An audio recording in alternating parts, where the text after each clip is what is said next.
Hello everybody, back again, and how are you today? I hope you're well. It's a little bit later than I planned, but either way, Silver Nemesis.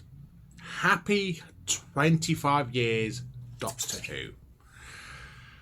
What do I think of Silver Nemesis? Now, I want to make it quite clear, I do not think this is a bad story. At all. I think it's a fun story. I just don't think it's as good as Remembrance of the Daleks and the Happiness Patrol. That being said, it does have some good stuff in it. It has many good things in it. I just don't think it's enough to make it a strong story. Basically, the writer of the story was given the pitch, well, given the slot of the 25th anniversary story. He told JNT and Andrew Cotmel he had an idea for a story, and then he pretty much made it up on the spot. What if Doctor Who was God? Well, it's good to know Stephen Moffat didn't follow that idea. Or Chris Chibnall. Or Russell T Davies. Yeah. What if Doctor Who was God? Or what if the Doctor was God? But this story doesn't do anything to really show that, in my opinion. Basically, the Doctor returns because he set an alarm, or a version of him set an alarm. I personally think it was Joe Martin, Fugitive Doctor, or one of the pre-Hartnell Doctors.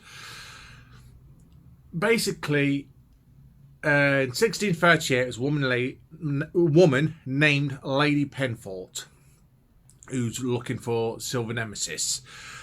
And she's into black magic and somehow creates a time storm to take her to 1988, where it's predicted to fall.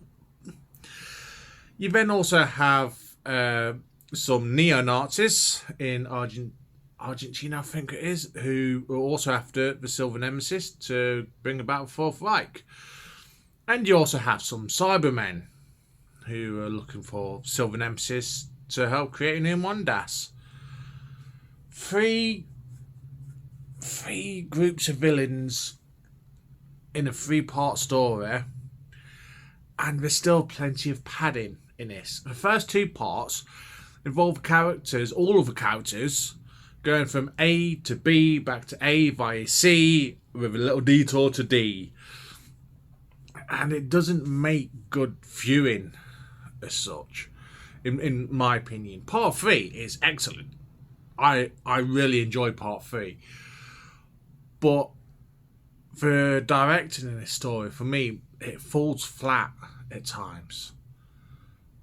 I mean, it's like there's a scene in Windsor. Now, I've never been to Windsor. Not in real life. I'd love to go one day.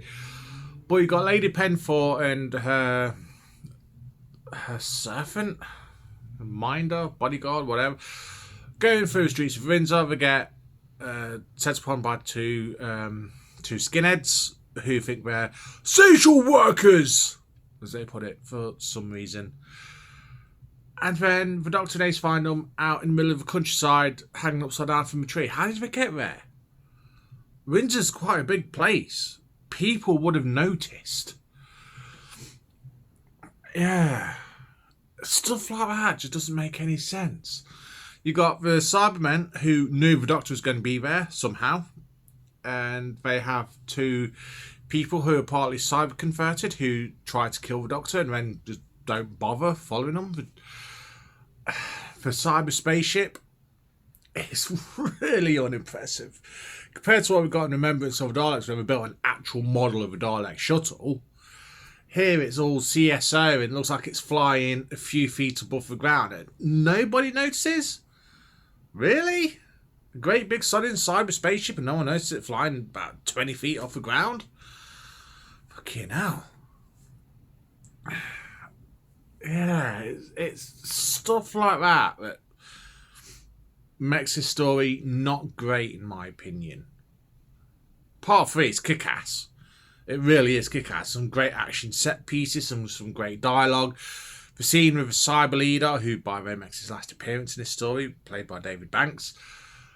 Lady Penthorpe, the Doctor, is like this Mexican standoff. Lady Penthorpe's like, don't you want to know who he is? Doctor Who. And Cybermen are like, no, not really, I couldn't give a toss.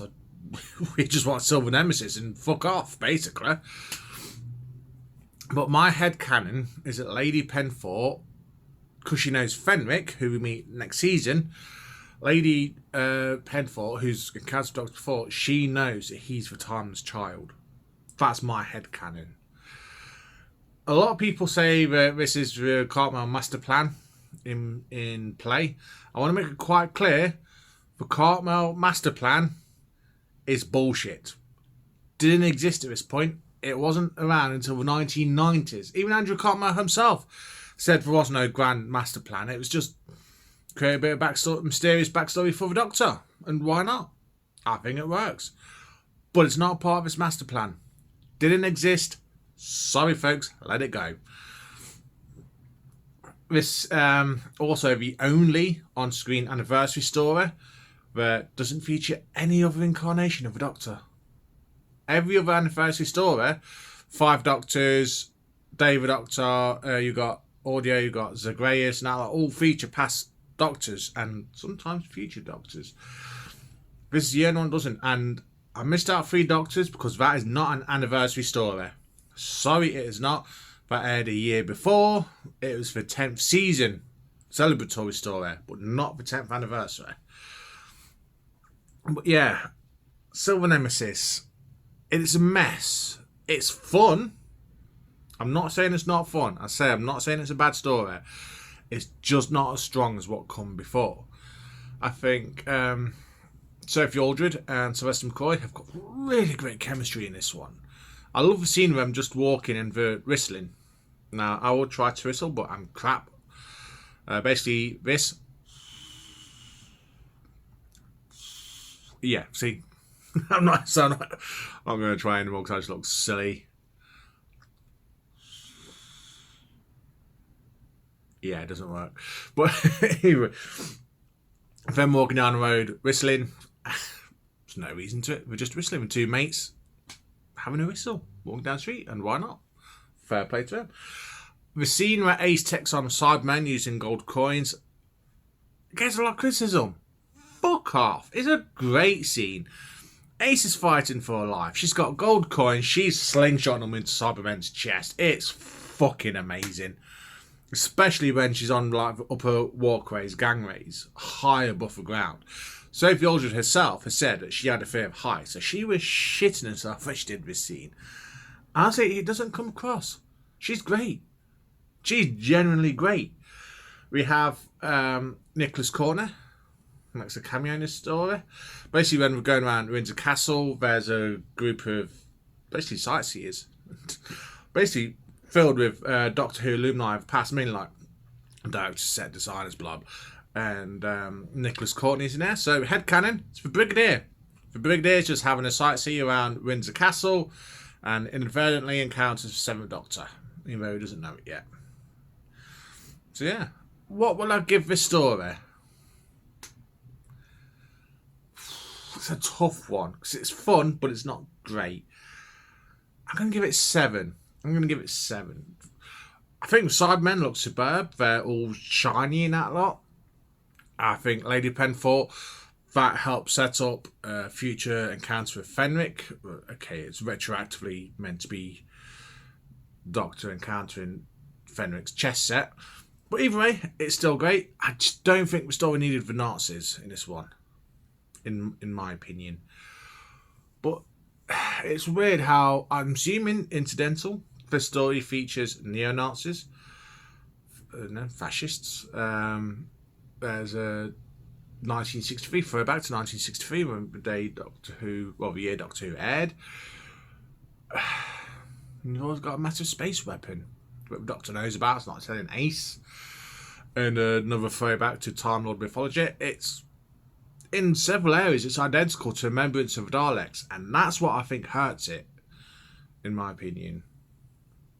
Yeah, that's what I think hurts it. Yeah, I think that's pretty much all I've got to talk about. Silver Nemesis. 25 years of Doctor Who. Been an interesting one, hasn't it?